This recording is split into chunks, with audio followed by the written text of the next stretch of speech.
Sa oras ng ganap na alas 7 ng umaga, ating pong pakinggan, ating pong tunghayan ang matamis ngunit malamang mensahe ng ating pong ama ng himpilan na si Boss D. Edgar A. Cabangon ng Aliw Broadcasting Corporation. February Love Code.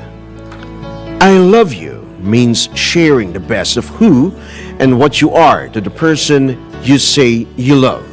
Think good, think God, thank God. TGIF, love, love always, God bless. Yan po ang matamis pero malamang mensahe mula po sa ating ama ng himpilan na si Boss D. Edgar A. Cabangon ng Aliw Broadcasting Corporation. Kasama magkasangga, doble paglilingkod ng tamang balita at tamang impormasyon. Dapat talaga nakatandem na to. Makinig ng live sa DWIZ. Naka-live din sa DWIZ Regional Integrated News. Panoorin ang live sa Aliw 23 at i-follow na sa social media DWIZ Facebook at YouTube. Tandem nina David at John. David Oro at John Ibanez. Magkakambal na pagseserbisyo sa bayan. Hatid ang mga balita na bagong-bago. Hindi OA. Diretsahang pagbibigay ng kailangang impormasyon sa bayan. Tandem nina David at John. Hatid ng nagbabalita ng tama. Naglilingkod ng tama. DWIZ Monday to Friday, 6 a.m. Palipan natin ang headlines sa inyo po nag-iisang tandem. Mas matinding init ng panahon sa buong bansa, asahan na sa susunod na buwan. Publiko, pinaghahanda na. Tandem! Life expectancy o buhay ng mga Pilipino humaba. Ayon yan sa isang pag-aaral at panukalang heartbreak leave isinusulong. Tandem! Bilang ng mga na-recover na bangkay matapos ang landslide sa Maco, Davao de Oro, lumobo pa sa 72. Tandem! At sa gitna ng umano'y ceasefire ng Senado at Kamara, Senador Amy Marcos bumuelta. Tandem! Pilipinas, ika-4 sa may pinakamataas na kaso ng TB o tuberculosis. Tandem! Sa balitang mga kalakalan, cash remittances ng OFWs tumaas. Tandem! Naman sa ibang dagat, mga bata sa Israel, tinamaan na ng malnutrisyon, kagutuman, pinangangambahan. Tandem! Sa balitang showbiz, Vice o Batangas Vice Governor Mark Leviste, hinding-hindi bibitaw kay Chris Aquino. Tandem! At ang sa balitang pampalakasan, Real Sports ni Tandem Anthony Suntay. Tandem nina David at John. David Oro at John Ibanez. Magkakambal na pagseserbisyo sa bayan. Tandem! Sa oras na 5 sandali makalipas ang ikapito ng umaga, sa ngalan pa rin po ni Tandem David Oro at John Ibanez, Drew Nasino. Ako po naman ang inyong lingkod, Judith Estrada Larino. Tandem! Ibalikan nga natin nagdetalye ng mga balita. Asahan na ang mas mainit na panahon sa susunod na buwan. Ito ang ibinabala ni Pag-asa Climate Monitoring and Prediction Chief Annalise Solis sa gitna nga ng nararanasang epekto ng El Niño phenomenon sa ilang bahagi ng bansa. Una na nga inihayag ng Pag-asa na posibleng ngayong taong 2024 maitala ang pinakamainit na mararanasang temperatura ng bansa, lalo na't dry season na dulot ng El Niño. Batay sa kanilang forecast, posibleng umabot sa 36 degrees Celsius ang temperatura na maaring maranasan dito sa Metro Manila sa susunod na buwan, na mas mataas pa ito mas tataas pa hanggang sa Abril. Dapat na kung mainit na sa Metro Manila ay mas magiging matindi pa sa ilang bahagi ng bansa kung saan posible pang pumalo hanggang sa 40 degrees Celsius ang init factor, lalo sa Northern Luzon, partikular sa Cagayan Valley region. Sa ngayon, pumasok na ang peak o rurok ng El Niño. Inihayag pa ng Pag-asa na halos buong bansa na ang tatamaan ng dry condition, dry spell at drought pagsapit ng Abril hanggang Mayo. Tandem! Samantala, Bahagyang bumaba pa ang average na buhay humaba pa ang average na buhay ng mga Pilipino. Patay naman ito sa datos ng United Nations kung saan tumaas nga ang average life expectancy sa Pilipinas ngayong taon. Sa pinakahuling datos ng UN, nasa 71.79% na ang life expectancy ngayon kumpara sa 71.41 noong nakalipas na taon. Nabatid na ang bilang na ito ay sumusukat sa inaasahang buhay ng isang tao o mortality mula nang sila ay ipanganak. Tandem! Sinusulong naman sa Kamara ang isang panukala na naglalayong bigyan ng heartbreak leave at emotional support ang mga empleyadong sawi bigo sa pag-ibig. Ayon kay Cagayan de Oro City Representative Lordan Suwan, may akda ng nasabing panukala, yung panukalang Heartbreak Recovery and Resilience Act o yung House Bill 9931. Layunin nitong matulungan ang mga empleyado na naghihirap, naghihinagpis dahil sa pinagdaraan ng breakup. Sa ilalim nito, bibigyan ng isang araw na unpaid heartbreak leave kada taon ng mga empleyado na wala pang 25 taong gulang. Ang mga empleyado namang edad 25 hanggang 35 ay mayroong 2 araw na unpaid heartbreak leave kada taon. Habang sa yung 36 years old pataas, mayroon pong 3 araw na unpaid heartbreak leave ang maaari pong gamitin. At para sa mga mas medyo may edad-edad na, bahala na raw ho kayo sa buhay nyo. Ipinalawanag ni Suan na upang maging kwalipikado ang empleyado ay kailangang sumulat sa kanyang employer kaugnay ng pinagdaraan ng breakup. Tandem! Samantala, umaabot na sa 72 ang patay sa landslide sa Barangay Masara sa Maco, Davao de Oro. Batay sa nakahuling datos ng Municipal Disaster Risk Reduction and Management Office ng Maco, nasa 36 katao pa ang nawawala sa nasabing insidente. Ayon kay Leia Anyora, Cluster Head ng Department of the Interior and Local Government DILG, Management of the Dead and Missing, aabot sa 39 na death certificates ang na-issue na matapos ang pagguho ng lupa sa nasabing lugar.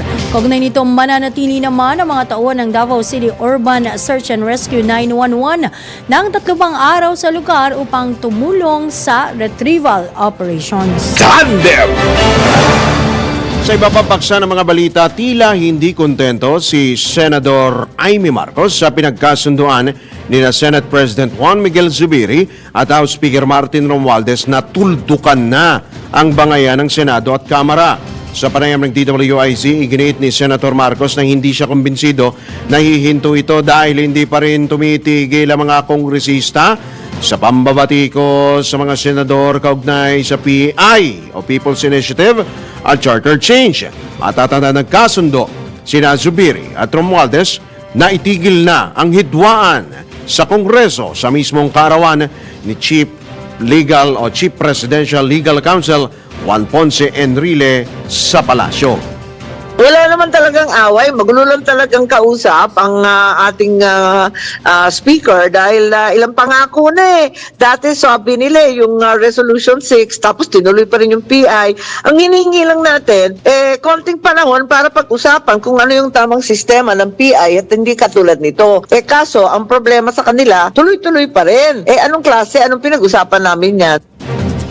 Yan po ang tinig ni Senador Amy Super Ate Marcos sa panayam ng DWIZ. Tandem! Sa iba pang balita, ikaapat ang Pilipinas sa nakapagtala ng pinakamataas na kaso ng tuberculosis o TB. Ayon kay Health Secretary Chidoro Herbosa, isa sa nakikitang dahilan ng pagtaas ang kaso ng TB ay ang pag-aatubili ng mga Pilipino na magpatingin at magpagamot sa mga barangay health centers kahit ito pa ay libre. Dahil dito, patuloy na ipinatutupad ng Department of Health ang ilang hakbang tulad na lamang ng pagpapalakas ng mga testing centers, pagtutok sa kahalagahan ng 6 na buwang gamutan at pagbibigay ng libreng gamot, pinakaimportante, upang maibsan ang pagkalat ng nasabing sakit. Nanawagan naman ang DOH sa publiko na samantalahin ang libreng gamutan, libreng free medication na ibinibigay ng gobyerno at kailangang tapusin ang 6 na buwang gamutan. Tandem! Sa oras na 11 sandali makalipas ang ikapito ng morning, tayo po ay tumanggap ng ilang pang pag-uulat mula sa labas ng impila. Campus Caravan ng PCO aarangkada na sa susunod na linggo sa Visayas at Mindanao. Ang detalye nagbabalik mula sa Palasyo, Patrol 13 Gilbert Perez. Arangkada na sa mga rehiyon ng Visayas at Mindanao ang Campus Caravan ng Presidential Communications Office o PCO.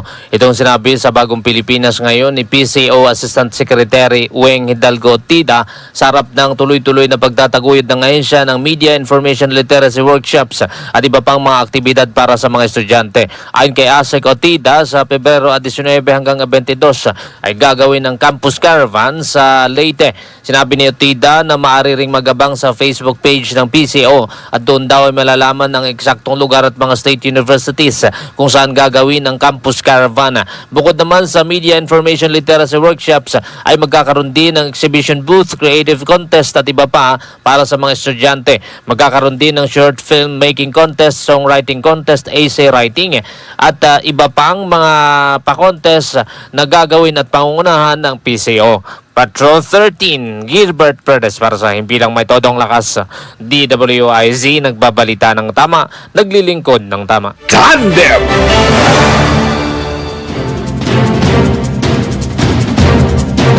Samantala, pagtungo ni Pangulong Marcos sa PNP headquarters, hindi raw maituturing na loyalty check.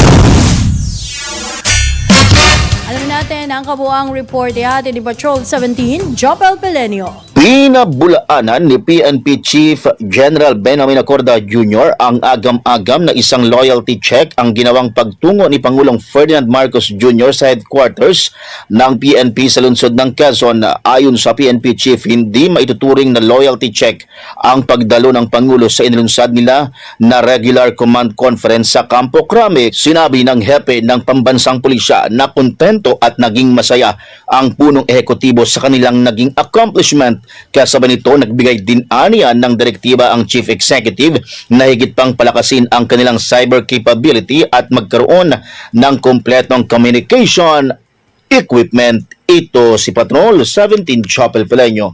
Para sa Himpilang May Todong Lakas, DWIZ, nagbabalita ng tama, naglilingkod ng tama. Tandem!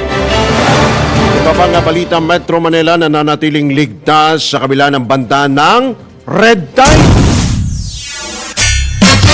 Ay, mga mahilig po sa mga lamang tag, mga tahong, mga sarap pa naman, mga tulya, tsaka yung mga talaba. Ay, nako, ang sarap po niyan. Alamin nun natin ang kabuuan ng detalye buhat kay Patrol 30, Jelly Mendez. Nananatiling ligtas ang National Capital Region laban sa banta ng red tide toxin na unang naitala sa ilang lalawigan sa bansa. Matatanda ang nagpositibo sa paralytic shellfish poison ang ilang lalawigan kabilang na ang coastal waters ng Milagros sa Masbate, Dawis at Tagbiliran City sa Bohol, San Fernando Bay sa Samar at Matarinaw Bay sa Eastern Samar. Ganon din sa Dumanquillas Bay sa Zamboanga del Sur, Lianga Bay sa Surigao del Sur at sa katubigang bahagi ng San Benito sa Surigao del Norte.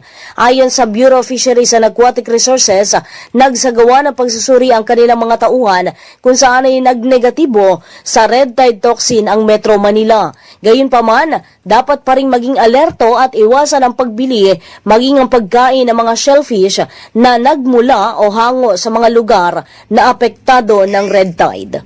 Ito si Patrol 30 Jelly Mendez nag-uulat para sa Himpilang May Todong Lakas sa DWIZ.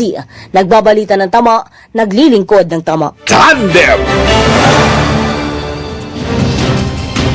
Sa iba pang balita, pamahalaan na may babala kaugnay sa paggamit ng internet ng mga kabataan. Alamin po natin sa report ni Patrol 13 Gilbert Perdes. Muling nagbabala ang pamahalaan sa mga magulang hinggil sa mga peligro na maaaring idulot ng internet para sa mga kabataan. Ang pahayag ay ginawa sa Bagong Pilipinas ngayon ni IACAT Head at Justice Undersecretary Nicolas Felix T. Kasunod na rin ang pagdiriwang ng Safer Internet Day. Sinabi ni T na ang 2 araw na aktibidad mula Pebrero 13 hanggang 14 ay nakatuon sa kampanya laban sa online sexual abuse and exploitation of children. Isiniwalat ni T na may mga magulang daw na sila pa mismo ang naglalantad sa kanilang mga anak sa pang-abusong sexual at online exploitation. Anya, namamayagpag sa internet ang modus ng mga foreign sexual predators o yung foreign pedophile na naghahanap daw ng mga mabibiktima at madalas ay mga magulang pa mismo ng mga kabataan ang kinokontak ng mga salarin. Ibinabala pa ng opisyal na sa ilalim ng batas ay maaari mapanagot at makulong ang mga magulang na sangkot sa nasabing modus. Kasabay nito sinabi ni T na tuloy-tuloy ang koordinasyon nila sa mga foreign counterparts para masawa tayo mga gantong krimen. Payo naman ng mga opisyal sa mga magulang patuloy na gabayan ang kanilang mga anak sa paggamit ng digital devices at online platforms. Patrol 13, Gilbert Perdes para sa Himpilang May Todong Lakas. DWIZ, nagbabalita ng tama, naglilingkod ng tama. Tandem! Sa gitna nga ng nararanasang El Niño phenomenon at yung mainit na panahon, ilang lugar sa Metro Manila nakaranas ng pagkaantala ng supply ng tubig. Ang mainit at nakakainit na ulo na balita mula kay Patrol 30 Jelly Mendez. Nakaranas ng pagkaantala sa supply ng tubig ang ilang lugar sa Metro Manila. Ito'y dahil sa maintenance activity na ikinasa ng mga tauhan ng Manila Water Services, dahilan para maapektuhan ang San Juan, Quezon City, Marikina, San Mateo at ang Binangon ng Rizal. Samantala, simulan na rin ang pag-ipon ng tubig dahil muli na namang makararanas ng water service interruption sa susunod na linggo, February 19, 2024. Ang bahagi ng Marikina, San Juan at ang Rodriguez Rizal. Mag-uumpisa ang pagkaantala sa supply ng tubig sa Lunes alas 10 ng gabi na tatagal hanggang alas 4 ng madaling araw ng kinabukasan. Ito'y dahil sa isasagawang line declogging, line meter activity at strainer declogging sa mga nabanggit na lugar. Pinapayuhan naman ang mga residente na paghandaan ang pagkaantala sa supply ng tubig at mag-ipon lang ng sapat na dami nito. Humingi naman ng pangunawa ang Manila Water Services sa kanilang mga customer na maapektuhan o naapektuhan din ng line maintenance activity. Ito si Patrol 30 Jelly Mendez nag-uulat para sa Himpilang May Todong Lakas sa DWIZ. Nagbabalita ng tama, naglilingkod ng tama. Kapag may bagong balita, naka-on air, agad-agad, DWIZ Patrol Report! Maraming salamat si Patrol 30 Jelly Mendez sa kanyang pag-uulat. Sa oras na 11 na sandali makalipas ang ikapito ng umaga, naglabas na ang Commission on Elections ng form para sa mga nais bawiin ang kanilang pirma sa People's Initiative para sa Charter Change o CHACHA. Ito'y bilang pagtugon sa hiling na proseso ni Senator Ronald Bato de la Rosa hinggil sa pagbawi ng mga lagda. Magunit ang inihayag ni de la Rosa na Senate Committee o sa Senate Committee hearing on electoral reforms and people's participation na may mga individual na nagpaplanong bawiin ang kanilang mga lagda sa signature sheet ng PI. Sinabi ng ahensya na maaaring makuha at isumite mismo ang naturang form sa mga tanggapan ng election officer sa buong bansa. Nilinaw pa ng poll body na ang pagtanggap nila sa withdrawal form ay para lamang sa mga layunin ng pagpapatala at hindi dapat ituring bilang formal na aksyon ng komisyon sa mga petisyon para sa PI. Tandem! Ito ho, sa mga good morning po sa mga bumabiyahe po sa oras na ito, lalo sa Maynila, Ate Juday, Yes. sa may Divisoria. Ang dami niyan, sigurado. Marami tayong gusto rin itanong din sa MMDA. Kaugnay po doon sa iniluluto po nila, ikinakasa po nila na regulasyon para ho dito sa mga e-bike at sa mga e-trike Ayan, marami na ho yan dito sa Yung mga umahakot yan, ano? Oo. ng, gulay. Gulay. Ng hating gabi. Sa Yes. hating gabi yan. Oo, Papangkalakal. At para magbigay ho ng karagdagang mga detalye, mga update, mga paglilinaw, nasa kabilang linya po si Attorney Romando Artes, ang acting chairman po ng MMDA. Magandang umaga po, Attorney Artes. Welcome po muli sa DWIZ LU23. Magandang umaga po sa inyo at sa inyong tagapakinig. Opo. Attorney, kumusta po ang inyo pong naging talakayan kahapon ng LTFRB at LTO at DOTR para ho dito sa ikinakasa po ninyo na regulasyon sa mga e-trike, mga e-bike? Opo, kami po ay nagpulong kahapon at maganda po naman po ang naging talakayan. At isa po ang common concession or hiling ng lahat na i-regulate itong mga e-bike sa 3 e-trikes kasi nagiging problema na rin po halos sa lahat ng mga LGUs sa Calacang, Maynila. Dahil nga po unregulated siya, ang una po ang sinasabi daw po ng mga nagbebenta na ito na bilhin nyo, hindi kasi kailangan ito ng lisensya, hindi nyo kailangan iparehistro. Tapos po, ito pong mga nagmamaneho, minsan bata, Yes. minsan sobrang tanda. At dahil nga po walang lisensya, hindi sila nag-undergo ng formal training. Wala silang traffic regulations education. Kaya po, kalimitan daw po nagka-counterflow, stop na, dire-diretso. Wala pong complete disregard ng traffic rules. Okay. Kaya sila rin po mismo, yung mga representative po ng mga traffic heads ng mga LGUs, ang nagsabi na it's about time na i-regulate Okay. yung pong mga e-trikes na ito sa pamamagitan ng pagre-require na irehistro Yan. at require na yung nagmamaneho po ay may lisensya. May lisensya. Opo. Opo. Kasi, attorney, kasi actually marami ng mga naglabasan, kahit ako may mga kakasalubong din ako, ano. Ultimo doon sa highway, actually doon sa may expressway, meron pang naliligaw na Opo, mga e-bike, po mga Nasa gilid-gilid lang. Sa nasa Flex gilid-gilid mismo. lang. Actually, nakakatakot din ho minsan. Hindi ho namin napapansin. Nasa gilid lang pala sila. Kumbaga, takaw disgrasya ho kapag ganyan Tama po, at minsan po ay, or madalas, biglang lumiliko. In fact, Totoo, may nakita totoo. nga po akong video, may parating po na fire truck, bumubusina na, malayo pa, may wangwang. Biglang merong isang naka-e-trike na sumenyas na liliko siya. Parang Bihira. munti ka na pumabangga ng fire truck. Yung mga ganun po. Ikaw pa, may Yun po ay kasalanan marahil pag nga nagka- po dahil wala pong lisensya, ito nagmamaneho ito. Aha. Hindi po nila alam na may priority itong po mga emergency vehicle sa daan. So, it's about time na i-regulate po natin kisa hintayin pa po natin na mas lumala ang problema bago pa po natin Okay. aksyonan. Opo. Attorney, kasama ho ba sa meeting kahapon yung mga mga dealer, mga manufacturer po nito pong mga e-bike? Wala Sinama pa nyo po. rin ho ba sila sa pulong? Wala pa po dahil nga po kami muna po ang nag-usap, mga representatives po ng LGUs, LTFRB, LTO, DOTR, para po magkaroon muna kami ng pamantayan at yung mga regulasyon, kunin ang inputs ng LGUs. Kasi po, LTO naman po ang gagawa na Okay. regulasyon. Irerekomenda po yan kay Sec. Chimmy Bautista ng DOTR. Opo. At pag naaprubahan naman po, for sure magkakaroon ng consultation yan and publication. Okay. So, itong mga at Metro Manila, although Metro Manila pa lang ang pinag-uusapan natin dito, kasi nationwide na ito, attorney, no? Mukhang magiging, magkakaroon ng nationwide scope itong regulation na ito, di ho ba? Opo, in fact, nasa pag-uusap po namin na andun din po ang DILG, representative ni Sec. Benhur Abalos, na nagsasabi na once na maipilot dito sa NCR, ay kakaskade naman po to at i-implement nationwide dahil sooner or later magiging problema rin po ito sa mga probinsya. Oh, okay. Oo.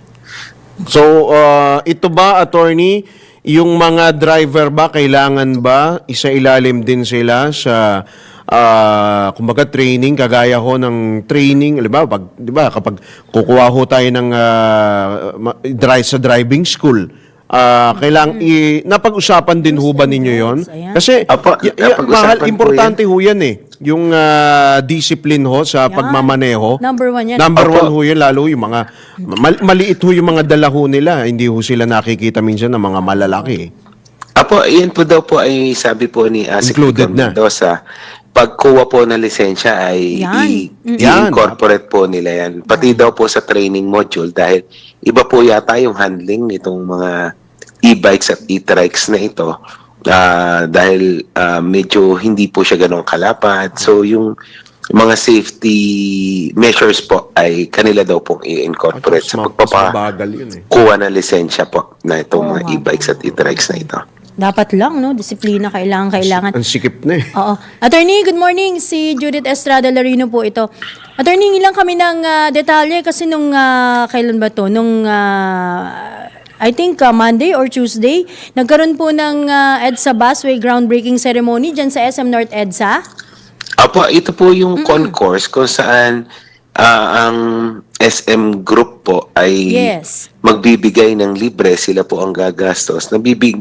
Magbibigay po sila ng daan, ng tawiran, Wow. na air condition, maganda po yung lugar, kaya maliwanag, para po makapunta conveniently yung ating mga kababayan papunta po doon sa bus station, sa EDSA Bus Carousel. So, ito po ay napakagandang inisyatibo ng SM at ito po ay nagpapakita ng magandang partnership between Yes. private sector and public sector kung saan nagtutulungan po para sa convenience ng ating po mga mananakay. I understand, 3 po yata yung gagawin na yan. Una po lamang itong sa SM North EDSA. Ayun, oo. So, parang pinakasentro siguro itong sa bahagi ng SM North EDSA, attorney, no? Opo, maganda po. Nag-groundbreaking kami. And I think ang target completion po nila ay June or July this year. Ay, wow. So, mabilis-bilis na rin yun, attorney. Ilang buwan lang naman eh, no? Opo. Kasi yata po, fabricate na po yata yan sa labas. Gagawin lang yung mga foundation and then ipapatong na lang po yata yan. Kaya medyo mabilis naman daw po yung paggawa. Tuloy-tuloy na ba yan sa privatization, Attorney Artes? Hindi naman po privatization. Privately funded pero ang yan. magmamanage pa rin po niyan ay DOTR. Okay. So, magko-consider po siya as a public infrastructure pa rin po. Pero funded Parang by PPP. private sector. Apa. Ganon. Ayun, oo. Okay. Uy, issue nung NCAP, attorney, may pahayag kayo, fake daw yung lumabas? Mao nga. Pakilinaw Opo, nga yun, Attorney. May nababasa-basa ho kami dito. Every quarter po, lumalabas yung same news na yan. Iba't iba lang po na Nagpapagulo pa, attorney, no? page ang naglalabas. Nagiging clickbait po eh. So, kaya kaagad kaming nagpalabas ng disclaimer dyan na Yes, oo. wala pong katotohanan yan. Okay. So ano ho ang update naman ho doon? Suspended pa po dahil yung TRO po ng Supreme Court ay patuloy pong ini-enforce. So, hindi po kami makapanghuli using our CCTV camera. Sa How ngayon. about naman, Attorney? Kasi di ba, kung di ako nagkakamali, ang ipinalit nyo yung single ticketing. Single ticketing Yung system. single ticketing po naman po ay enforced. Pero ang panguhuli po niyan ay mano-mano pa rin. Okay. Nako, yung kanina binabanggit mo, busway.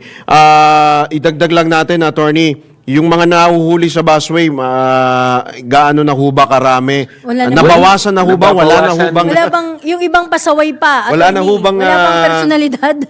Meron pa rin Nangangahas. po mga pasaway. Nako! Pero nabawasan substantially. Pati po yung mga, siguro masasabi natin na yung iba na pa-VIP. Dahil po alam nila na seryoso kami at hinuhuli po namin regardless ng status. Opo, ay oo. substantially po nabawasan na.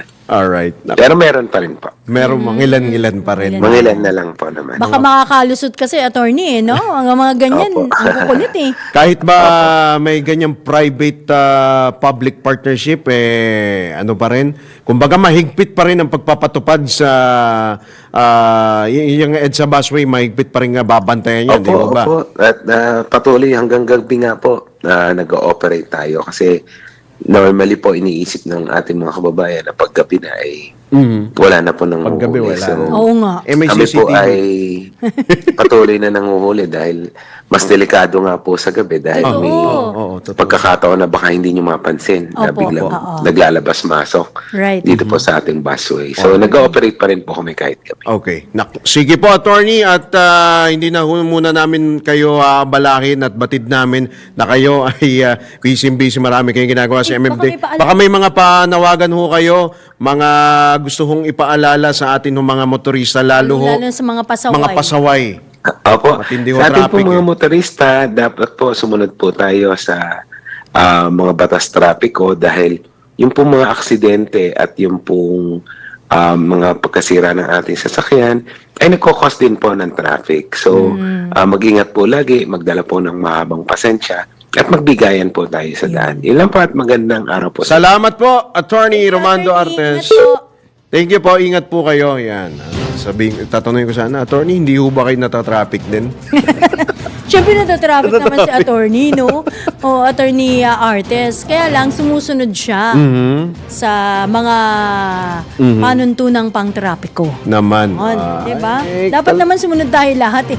Tama yung sabi ni attorney sa gabi, sabi, ay maluwag. Maluwag. Kaya ang tendency doon, dyan sa amin kanina, sa Tayuman banda, sa may Pritil banda, sa Tondo, may isang motor at saka isang SUV bumangga dun sa Barrier. barikada. Barrier. Oh, barrier. Oo. Kasi maluwag na nga, mabilis ka pang, alam mo yun, mabilis ka pang nagpapatakbo, walang disiplina nga kasi. Oo, Kaya ayun, totoo. nadidisgrasya, nandadamay pa, nakakadamay Nangamote. pa. Nangamote yung mga ganyan. Ay, nako. Ewan ko na. Bakit ba Pilipinas? Hay! Alright, tayo po ay magbabalik. Makalipas lamang po muli ang ilang mga paalala mula po sa ating mga tagapagtangkilik. Oras, 32 sandali makalipas ang ikapito. Tandem nina David at John.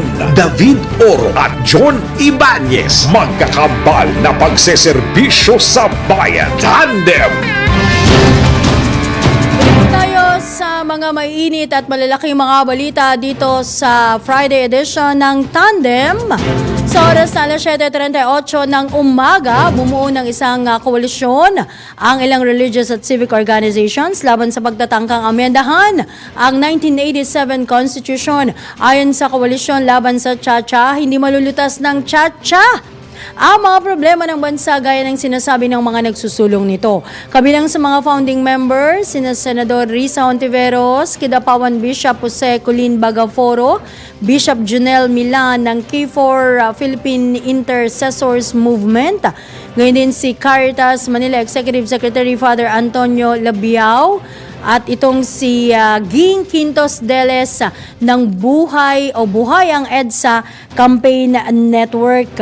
Pinamulaan na naman ng koalisyon ang mga pahayag ng mga mambabatas na pro-Chacha na ang konstitusyon at ang mga probisyong pang-ekonomiya nito ang dapat sisihin sa talamak na kahirapan. Sa halip na baguhin ang charter o ang konstitusyon, iginit ng koalisyon na dapat puksain ng gobyerno ang katiwalian, protektahan ang kapaligiran, basagin ang political dynasties at tiyakin ang electoral integrity. Tandem! Niniwala si retired Supreme Court Senior Associate Justice Antonio Carpio na hindi kailangan ng charter change para mapaunlad ang ekonomiya ng bansa. Ginawa ni Carpio ang pahayag sa gitna ng isinusulong na Economic Charter Change o CHACHA. Ayon sa dating maestrado, mas liberalize o mas malaya ang ekonomiya ng Pilipinas kumpara sa Vietnam at China dahil sa mga kasalukuyang batas kaugnay sa investments. Tinukoy din ng dating maestrado ng SC ang problema hinggil dito tulad ng burokrasya sa pamamaraan sa investment, mataas na singil sa kuryente at rule of law o pagpapatupad ng batas. Tandem! Sa ibang balita, binunyag ni Senate Deputy Minority Leader Risa Hontiveros na mayroong pagtatangkang isabotahe ang investigasyon ng Senado sa mga alegasyon ng pang-aabuso laban dito kay Pastor Apollo Kibuloy. Ayon kay Senador Hontiveros, may mga nagpapanggap na tumiwalag sa Kingdom of Jesus Christ at nais nilang tumestigo laban kay Kibuloy. Napagalaman din ng chairperson ng Senate Committee on Women, Children, Education, Family Relations and Gender Equality na pakay ng mga nabanggit na nagpanggap na tumiwalag sa naturang organisasyon na guluhin ang pagdinig. Dagdag pa ni Senador Ontiveros na isang mga ito na palabasing gawa-gawa lang ang lahat ng mga reklamo laban dito sa religious leader na si Kibuloy. Tandem! Sa iba pa ring balita, sumadsad ang farm gate price ng bell pepper. Ayon sa ilang magsasaka, nasa 50 pesos na ang presyo ng farm gate ng kada kilo ng nabanggit na produkto. Kumpara sa pinakuling bentahan nito na aabot sa 180 pesos hanggang 250 pesos ang kada kilo. At ipinalawanag ni Teresito Batin ng o coordinator ng Ilocos Sur Organic Trainer and High Value Crops. Ito'y dahil sa mga trader at kakaunti lamang ang mga magsasaka o yung mga nagtanim ng bell pepper kaya wala itong sobrang supply. Tandem!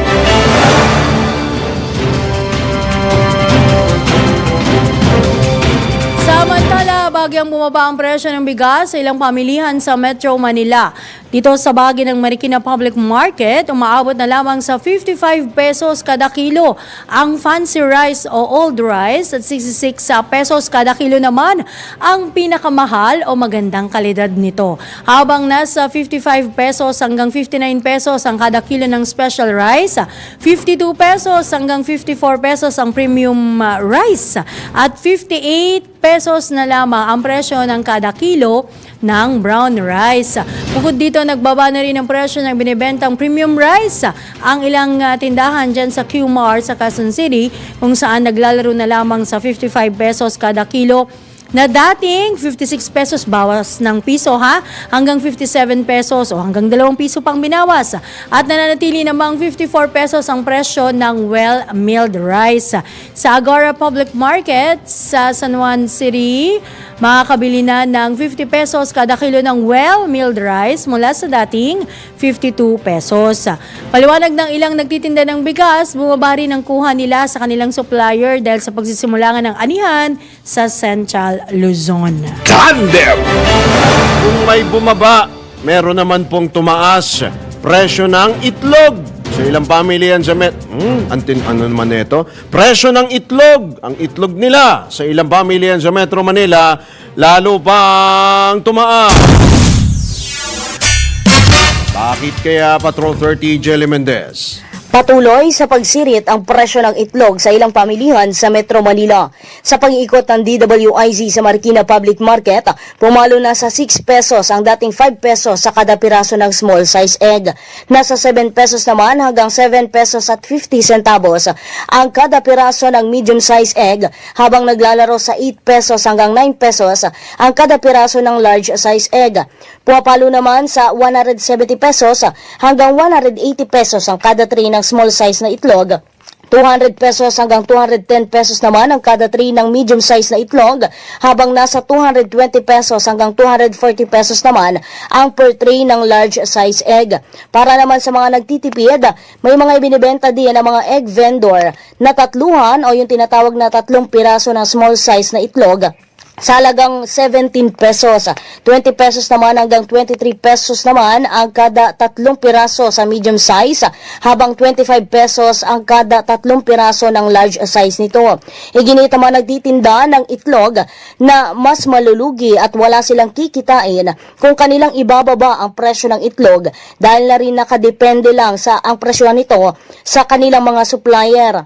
Matatandaan na noong nakaraang linggo, nasa 4 pesos hanggang 5 pesos ang farm gate price ng maliliit na itlog dahil sa oversupply at mahinang bentahan nito sa mga consumer. Ito si Patrol 30 Jelly Mendez nag-uulat para sa impilang may todong lakas sa DWIZ. Nagbabalita ng tama, naglilingkod ng tama. Kapag may bagong balita, naka-on air, agad-agad, DWIZ Patrol Report!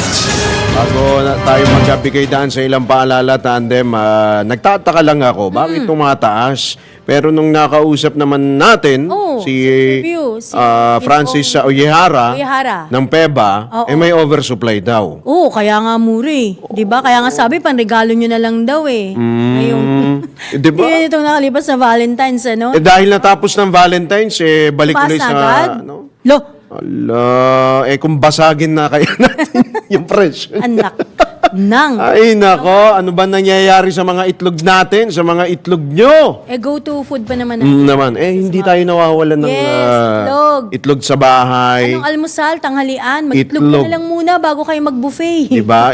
May binating itlog, may pritong itlog. Diba? Nilagang itlog. Tortang itlog. Tortang talong. itlog. Lagyan mo ng talong. Meron pang basag na itlog. Diba? At meron pang malatadong itlog. Matindi. Malatadong itlog. Ay, nako, ano ba nangyayari? Talaga magtipid-tipid ho tayo, mga katodos. At epekto ho yan ng climate change. Climate change tuloy. Nino. El Nino, yung epekto ho ng El Nino. Panahon na rin yan, Paghandaan climate nila. change pa rin. Climate change pa rin. So, ewan ko ba, nagugutom na lang ako. Buti na lang ka mo, magpapakain si Bert Moso. Of course, si director pa. Oo nga naman. Well, anyway, tayo po ay magbabalik makalipas lamang ilang pong mga paalala mula po sa ating mga proud sponsors. Oras, 13 minuto bago sumapit ang ganap na alas 8. Ni Anthony Suntay. Mahilig ka ba sa sports betting habang nanonood ng laro? Narito ang Arena Plus. Manalo at manood ng live kahit saan. May libreng 50 pesos bonus pa sa unang pag-register. Arena Plus, ang official sportsbook partner ng FIBA Basketball World Cup 2023. Kasama pa ang astig sa court na si Jordan Clarkson as official endorser ng Arena Plus. Sa Arena Plus, astig sa sports. Keep it fun. Game responsibly. Download Arena Plus app now in App Store or Google Play. You can watch it also on arenaplus.ph. Sa Arena Plus, astig sa sports. Oh, ano yan? Share naman. Dad was telling me about the Toyota Innova. Oh? Han, I like the features kasi mukhang sporty yung exterior at premium yung interior. Oh, I heard meron din reverse cam and clearance and back sonar sa V&G grades. So convenient. Plus, may Apple CarPlay and Android Auto with the E-Grade, so I'm super excited. I'm telling you, this premium MPV works for families and big groups. So what are you waiting for? Visit www.toyota.com.ph to know more. Magandang umaga. Sa kakatapos na PBA Commissioner's Cup Finals, hawak na Magnolia ang Game 6. Kaso natalo pa din ang hotshot sa huling mga minuto. Biglang pumutok ang San Miguel Beer 24-9 sa final 6 minutes ng laro at nakuha ng Beermen ang kanilang 29th title sa liga. Ang sabi ni Magnolia coach Chito Victorero, "We lost in the last 6 minutes mentally. Basically, we're good, but in the last 6 minutes, we lost on the mental aspect." Sabi din ni Victorero na nakapuntos ang SMB ng 20 dahil sa napakarami mga turnovers sa huling mga minuto. That's mental lapses on our end in terms of execution, ang sabi niya. We lost on turnover points in the last 6 minutes. I think they deserve to win because they are mentally prepared and they grind all the way. Napakaganda ng komperensyang ito para sa Magnolia. Nagtapos sila ng number 1 pagkatapos ng elimination round at bago pa nga ng torneo, nakakuha sila ng 11 sunod-sunod na panalo sa preseason on tour. Kaya sila nga ang number 1 seed sana sa Commissioner's Cup. Pero sa pagtatapos, sabi ni Victorero, "I'm proud of my players. Until the end, we had a chance. Until the end, we fought. But I think the mental aspect, we need to get better next time." Para sa Real Sports, ito po, si Anthony Suntay.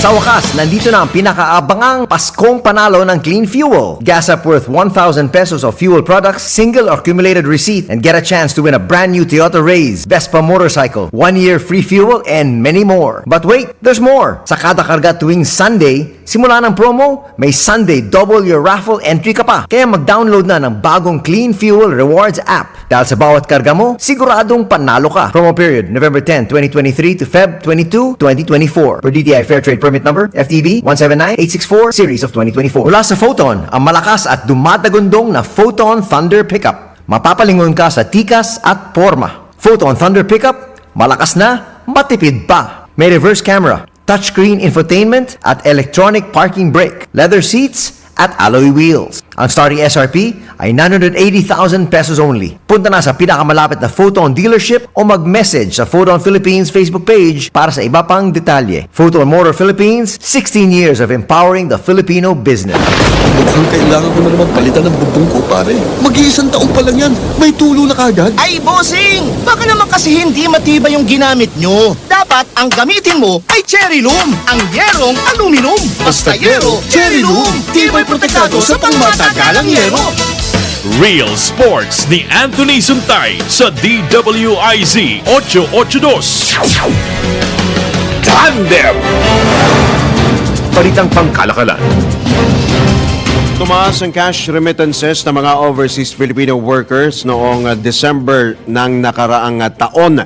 Batay sa naitala ng Bangko Sentral ng Pilipinas, umabot sa $3.2 billion. Katumbas ho yan ng mahigit 183 billion pesos ang remittances. Mas mataas ito kumpara sa $2.7 billion o mahigit 151 billion pesos na naitala noong Nobyembre. Ayon sa BSP, ang paglaki ng cash remittances noong Disyembre ay dahil sa pagtaas nga ng pagdami ng mga ipinapadala, pagtaas po ng pinapadala ng mga land at sea-based OFW dahil sa holiday. Tandem! Mga balitang dapat alam mo kahit sa labas ng bansa. DWIZ Balita sa Ibang Bansa.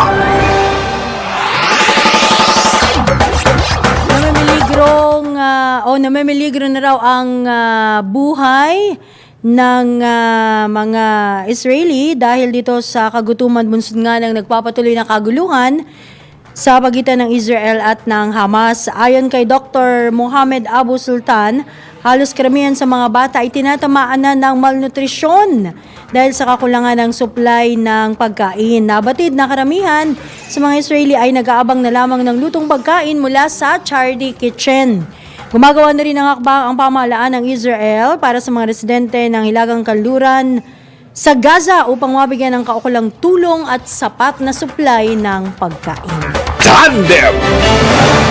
Ito na ang latest, bagong-bago, fresh na fresh.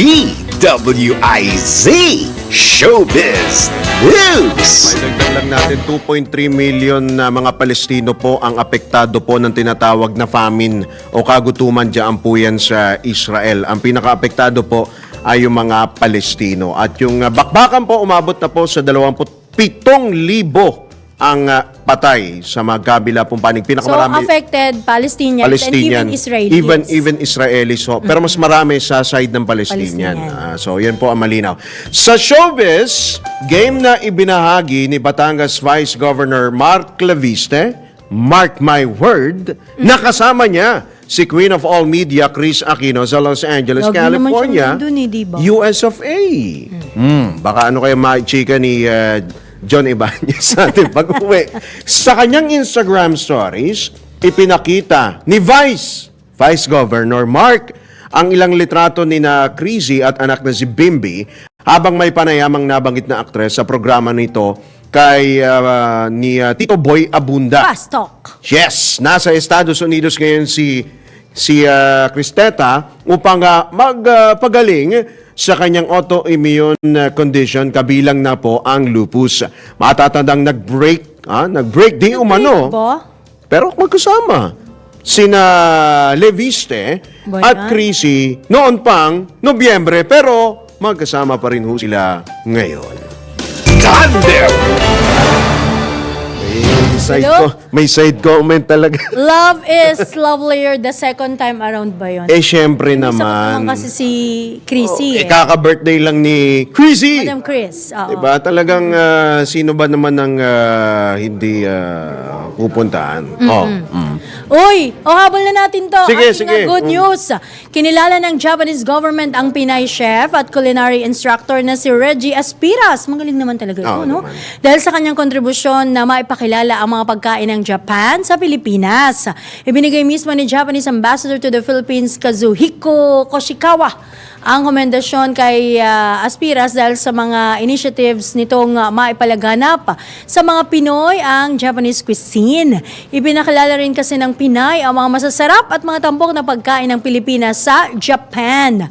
Nagpasalamat naman ang Pinay chef na si Aspiras sa pagkilala ng Japanese government na maisulong ang cultural exchanges ng Pilipinas at ng Japan sa pamamagitan ng pagkain. Naman.